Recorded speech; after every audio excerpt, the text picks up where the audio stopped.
अस्सलाम वालेकुम डॉक्टर। वालेकुम अस्सलाम बारन साहब। करीम की हालत में कोई तब्दीली आई है? शुक्र है उनकी हालत अब बेहतर है। शुक्रिया। अपना ख्याल रखिएगा।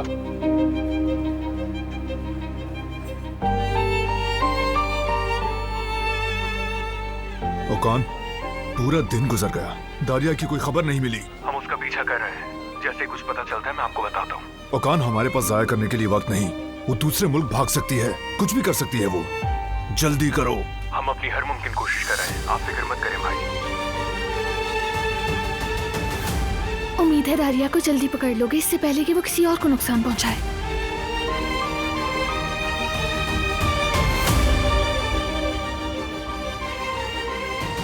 उसने तुम्हें भी बहुत तकलीफ दी है, अफसोस है इसका।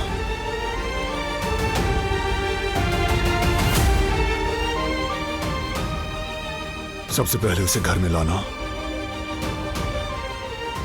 बहुत बड़ी गलती थी। खुद को माफ नहीं कर पाऊंगा। तुम्हें क्या मालूम था कि वो ये सब कर देगी बारहान? यकीन नहीं आता वो ऐसा कैसे कर सकती है। लेकिन उसने किया। तुमने उन्हें खबरदार भी किया, अपना फर्ज निभाया तुमने।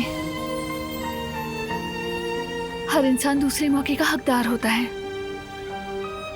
शायद वो अपनी गलतियों से सीख चुकी हो, बदल चुकी हो, शायद सब ठीक हो सकता हो।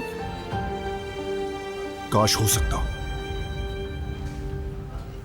मैंने कभी यकीन नहीं किया, एक लम्हे को भी नहीं लगा कि दारिया पतली है या संभली है।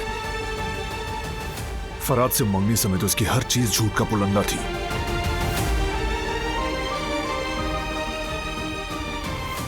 लेकिन अब उसका खेल खत्म हो चुका है।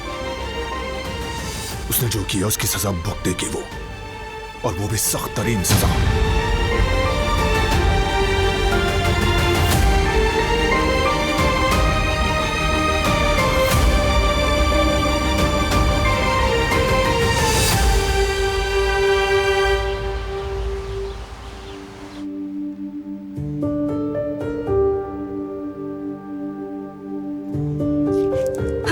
बेटी, मैं बाजार जा रही हूँ, कुछ चाहिए तो बता दो। नहीं अम्मी, कुछ नहीं चाहिए। कुछ याद आया तो फोन कर लूंगी। तुम्हारा काम कैसा जा रहा है? बहुत अच्छा जा रहा है, बस दिलान का हिस्सा अभी तक खाली है। कहा था ना कहीं से निकल आएगा।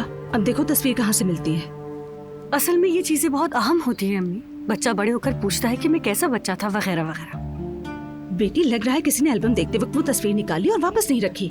मैंने तो उनके बचपन की चीजें भी संभाल कर रखी अपने संदूक में। कितनी जगहें बदली हमने, फिर भी हमने नहीं फेंका उन्हें, सब साथ रखती रही। जी अम्मी, फेंका नहीं जाता। आपने तो बहुत अच्छा किया जो संभाल के रखा। तुम्हारे साथ बातों में लग गई, बाजार रह गया। कुछ याद आए तो फोन कर लेना। ठीक है अम्मी, खुदा हाफिज। अरे हाँ, संदूक, मुझे वो क्यों याद नहीं आया।